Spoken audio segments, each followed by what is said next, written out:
जय हो श्री कृष्ण। अथ द्वितीयोध्याय। संजयवाद।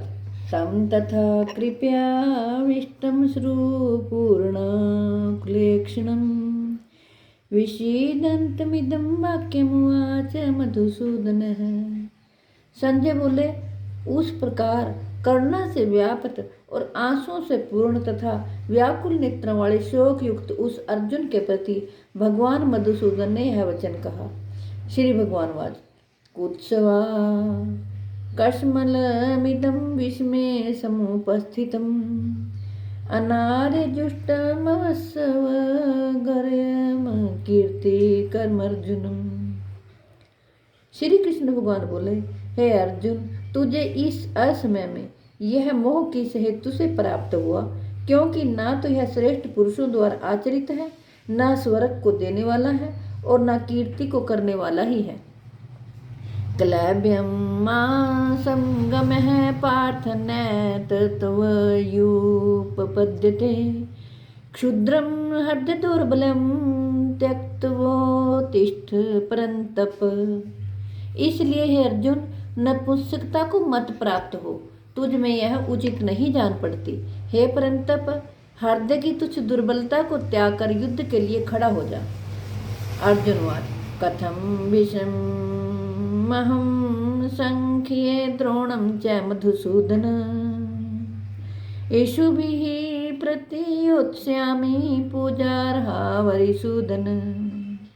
अर्जुन बोले, हे मधुसूदन, मैं रणभूमि में किस प्रकार बाणों से भीष्म पितामह और द्रोणाचार्य के विरुद्ध लड़ूंगा, क्योंकि हे हरिसूदन, वे दोनों ही पूजनीय हैं। गुरून् हत्वा हि महानुभाव उच्छ्रेयो भोक्तुं भैक्ष्यमपीह लोके हत्वार्था कामस्तु गुरूनिहैव भुञ्जे भोगान रुधिर प्रदिग्धान।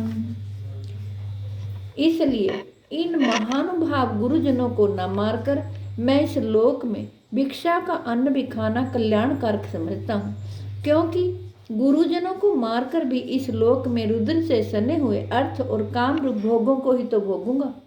नाचैत द्विद्वमः कर्तनो गरीयो यद्धा जयेम यदि वा नो जयेयुः यानेव हत्वा न जिजीविषाम सते अवस्थितः प्रमुखे धृतराष्ट्रः। हम यह भी नहीं जानते कि हमारे लिए युद्ध करना और ना करना, इन दोनों में से कौन सा श्रेष्ठ है, अथवा यह भी नहीं जानते कि उन्हें हम जीतेंगे या हमको वे जीतेंगे। और जिनको मारकर हम जीना भी नहीं चाहते, वे ही हमारे आत्मीय धृतराष्ट्र के पुत्र हमारे मुकाबले में खड़े हैं। कार्पण्य दोषोपहत भावः पृच्छामि त्वाम धर्म सम्मूढ़ चेतः यच्छ्रेयः सयान्निश्चितं ब्रूहि तन्मे शिष्यस्ते अहं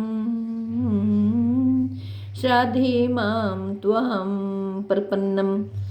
इसलिए कायरता रूप दोष से उपहत हुए स्वभाव वाला तथा धर्म के विषय में मोहित चित्त हुआ मैं आपसे पूछता हूँ कि जो साधन निश्चित कल्याणकारक हो वह मेरे लिए कहिए, क्योंकि मैं आपका शिष्य हूँ। इसलिए आपके शरण हुए मुझको शिक्षा दीजिए।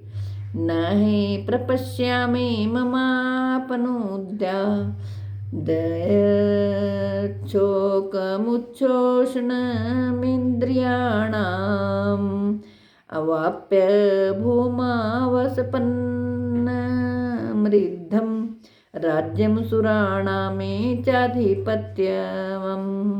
क्योंकि भूमि में निष्कंटक धन धान्य संपन्न राज्य को और देवताओं के स्वामी पने को प्राप्त होकर भी मैं उस उपाय को नहीं देखता हूँ जो मेरी इंद्रियों के सुखाने वाले शोक को दूर कर सके।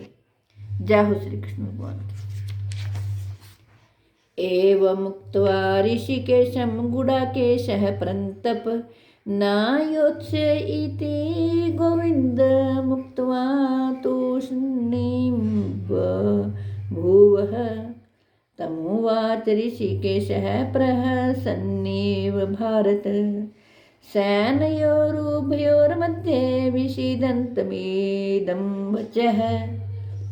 संजय बोले, हे राजन, निद्रा को जीतने वाले अर्जुन अंतर्यामी श्री कृष्ण महाराज के प्रति इस प्रकार कहकर फिर श्री कृष्ण गोविंद भगवान से युद्ध नहीं करूंगा, यह स्पष्ट कहकर चुप हो गए। हे भरतवंशी धृतराष्ट्र, अंतर्यामी श्री कृष्ण महाराज दोनों सेनाओं के बीच में शोक करते हुए उस अर्जुन को हंसते हुए से यह वचन बोले। श्री भगवान वाच, अशोच्यानवशोचस्त्वं प्रज्ञावदांश्च भाषसे गतासूंश्च नानु शोचन्ति पंडितः। श्री कृष्ण भगवान बोले, हे अर्जुन, तू ना शोक करने योग्य मनुष्यों के लिए शोक करता है और पंडितों के से वचनों को कहता है, परंतु जिनके प्राण चले गए हैं उनके लिए और जिनके प्राण नहीं गए हैं उनके लिए भी पंडित जन शोक नहीं करते। न त्वेवाहं जातु नाशम न त्वं नेमे जनाधिपः न चैव न भविष्यामः सर्वे वयमतः परम्। ना तो ऐसा ही है कि मैं किसी काल में नहीं था, तू नहीं था, अथवा ये राजा लोग नहीं थे। ना ऐसा ही है कि इससे आगे हम सब नहीं रहेंगे। देहिनो अस्मिन् यथा देहे कौमारम यौवनम जरा तथा देहांतर प्राप्तिर्धीरस्तत्र नामुह्यति। जैसे जीवात्मा इस देह में बालकपन, जवानी और वृद्धावस्था होती है, वैसे ही अन्य शरीरों की प्राप्ति होती है। उस विषय में धीर पुरुष मोहित नहीं होता। मात्रा सपरशास्तु कौन्ते शीतोष्ण सुख दुखदः आगमापायिनो अनित्यास्तां तीक्षस्व भारत। जय हो श्री कृष्ण। हे कुंती पुत्र, सर्दी गर्मी और सुख दुख को देने वाले इंद्रियों और विषयों के संयोग तो उत्पत्ति विनाशशील और अनित्य हैं, इसलिए हे भारत उनको तू सहन कर।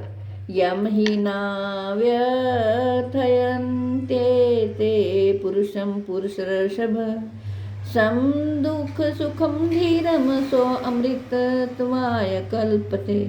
क्योंकि हे पुरुष श्रेष्ठ, दुख सुख को समान समझने वाले जिस धीर पुरुष को ये इंद्रिय और विषयों के संयोग व्याकुल नहीं करते, वह मोक्ष के योग्य होता है। नास्तो विद्यते भावो न भावो विद्यते स्तः उभयोरपि दृष्टोऽन्तस्त्वन्नयोस्तत्त्वदर्शिभिः।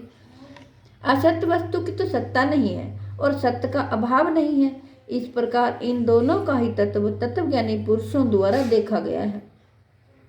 अविनाशी तु तद्विद्धि येन सरमिदं ततं विनाशमव्ययस्यास्य न कश्चित् कर्तुमर्हति। नाश रहित तो तू उसको जान जिससे यह संपूर्ण जगत दृश्य वर्ग व्यापक है। इस अविनाशी का विनाश करने में कोई भी समर्थ नहीं है। अंतवंत इमे देहा नित्य स्योक्तः शरीरिणः अनाशिनो अप्रमेयस्य तस्मादुद्धयस्व भारत। इस नाश रहित अप्रमेय नित्य स्वरूप जीवात्मा के ये सब शरीर नाशवान कहे गए हैं। इसलिए तो हे भरतवंशी अर्जुन, तू युद्ध कर। न एन वेत्ति हंतारम यश्चैनम मन्यते हतम उभो तो न विजानीतो नायम हंति न हन्यते। जो इस आत्मा को मारने वाला समझता है तथा जो इसको मरा मानता है, वे दोनों ही नहीं जानते, क्योंकि यह आत्मा वास्तव में ना तो किसी को मारता है और ना किसी के द्वारा मारा जाता है। ना जायति म्रियते वा कदाचिन्नायं भूत्वा भविता वा न भूयः अजो नित्य है शाश्वतो अयं प्राणो न हन्यते हन्यमाने शरीरे। यह आत्मा किसी काल में भी ना तो जन्मता है और न मरता ही है, ना यह उत्पन्न होकर फिर होने वाला ही है, क्योंकि यह आजन्मा नित्य सनातन और पुरातन है। शरीर के मारे जाने पर भी यह नहीं मारा जाता।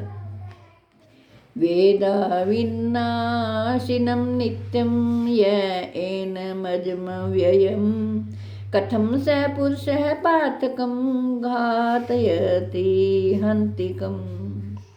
हे पृथा पुत्र अर्जुन, जो पुरुष इस आत्मा को नाश रहित नित्य अजन्मा और अव्यय जानता है, वह पुरुष कैसे किसको मरवाता है और कैसे किसको मारता है।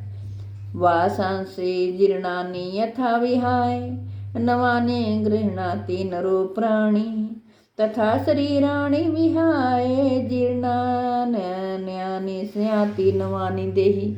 जैसे मनुष्य पुराने वस्त्रों को त्याग कर दूसरे नए वस्त्रों को ग्रहण करता है, वैसे ही जीवात्मा पुराने शरीरों को त्याग कर दूसरे नए शरीरों को प्राप्त होता है। नैनम छिन्दन्ति शस्त्राणि नैनम दहति पावकः न चैनम क्लेदयन्त्यापो न शोषयति मारुतः। इस आत्मा को शस्त्र नहीं काट सकते, इसको आग नहीं जला सकती, इसको जल नहीं गला सकता और वायु नहीं सुखा सकता। अच्छेद्यो अयम दाह्यो अयम क्लेद्यो अशोष्य एव च नित्यः सर्वगतः स्थाणुर्चलो अयम सनातनः। क्योंकि यह आत्मा अच्छेद्य है, यह आत्मा अदाह्य अक्लेद्य और निस्संदेह अशोष्य है तथा यह आत्मा नित्य सर्वव्यापी अचल स्थिर रहने वाला और सनातन है। अव्यक्तो अयम चिन्तयो अयम विकार्यो अयम उच्यते तस्मादेवं विदित्वैनं नानु शोचितुम हर्षि। जय हो श्री कृष्ण भगवान की। यह आत्मा अव्यक्त है, यह आत्मा अचिंत्य है और यह आत्मा विकार रहित कहा जाता है। इससे है अर्जुन, इस आत्मा को उपयुक्त प्रकार से जानकर तू शोक करने को योग्य नहीं है, अर्थात तुझे शोक करना उचित नहीं है। अथ चैनम नित्य जातम नित्यम वा मन्यसे मृतम तथापि तुम महाबाहो नैवम शोचितुम हर्षि। किंतु यदि तू इस आत्मा को सदा मरने वाला तथा सदा मरने वाला जन्मने वाला समानता हो, तो भी हे महाबाहो, तू इस प्रकार शोक करने को योग्य नहीं है। जातस्य हि ध्रुवो मृत्युर्ध्रुवं जन्म मृतस्य च तस्माद् परिहार्थे न त्वं शोचितुम हर्षि। क्योंकि इस मान्यता के अनुसार जन्मे हुए की मृत्यु निश्चित है और मरे हुए का जन्म निश्चित है। इससे भी बिना उपाय वाले विषय में तू शोक करने को योग्य नहीं है। अव्यक्तादीनि भूतानि व्यक्त मध्यानि भारत अव्यक्त निधनान्येव तत्र का परिदेवना। हे अर्जुन, संपूर्ण प्राणी जन्म से पहले अप्रकट थे और मरने के बाद भी अप्रकट हो जाने वाले हैं, केवल बीच में ही प्रकट हैं। फिर ऐसी स्थिति में क्या शोक करना है। आश्चर्यवत् पश्यति कश्चिदेनमाश्चर्यवद्वदति तथैव चान्यः आश्चर्यवच्चैनमन्यः शृणोति श्रुत्वाप्यनेनं वेद न चैव कश्चित्। कोई एक महापुरुष ही इस आत्मा को आश्चर्य की भांति देखता है और वैसे ही दूसरा कोई महापुरुष ही इसके तत्व का आश्चर्य की भांति वर्णन करता है तथा दूसरा कोई अधिकारी पुरुष ही इसे आश्चर्य की भांति सुनता है और कोई कोई तो सुनकर भी इसको नहीं जानता। देहि नित्यमवध्योऽयं देहे सर्वस्य भारत तस्मात् सर्वाणि भूतानि न त्वं शोचितुम हर्षि। जय हो श्री कृष्ण भगवान। हे अर्जुन, यह आत्मा सबके शरीरों में सदा ही अवध्य है। इस कारण संपूर्ण प्राणियों के लिए तू शोक करने के योग्य नहीं है। स्वधर्मपि चावेक्ष्य नाविकम्पि महर्षि धर्म्याद्धि युद्धाश्रेयो अन्य क्षत्रियस्य न विद्यते। तथा अपने धर्म को देखकर भी तू भय करने योग्य नहीं है, अर्थात तुझे भय नहीं करना चाहिए, क्योंकि क्षत्रिय के लिए धर्मयुक्त युद्ध से बढ़कर दूसरा कोई कल्याणकारी कर्तव्य नहीं है। जय हो श्री कृष्ण भगवान। हे कृष्ण गोविंद हरे मुरारे, हे नाथ नारायण वासुदेवाय। हे कृष्ण गोविंद हरे मुरारे, हे नाथ नारायण वासुदेवाय। मेरी आपसे हाथ जोड़कर प्रार्थना है कि आपके घर में अगर कोई बीमार हो, लाचार हो, चल फिर ना सकता हो, आप उसे भगवत गीता जी का पाठ जरूर सुनाएं। अपने बच्चों को भी भगवत गीता जी का पाठ सुनने के लिए प्रेरित करें, क्योंकि विश्व के कल्याण के लिए, जगत के कल्याण के लिए मैंने ये भगवत गीता जी का पाठ शुरू किया है। मैं आशा करती हूँ आप सब लाभ उठाएंगे। जय हो श्री कृष्ण भगवान की।